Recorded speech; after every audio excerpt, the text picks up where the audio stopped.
My presentation is about how can we conduct a dialogue, because this whole conference is about dialogue, but we must decide how we can conduct a dialogue, and not just talk about how dialogue is necessary, and it is necessary to try to overcome alienation between human beings.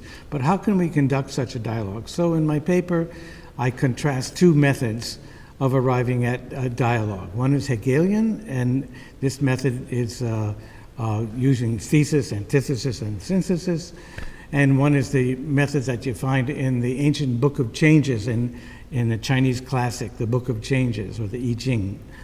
And in the I Ching, it's more of a cycle, so that you don't have two that you meet and overcome, but rather you're constantly moving around, retaining both elements in a kind of a circular movement.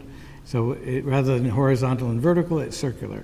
So I try to blend these two approaches together to arrive at how we can actually conduct a fruitful dialogue that has possibility of progress, and yet at the same time maintains a harmony between opposite points of view.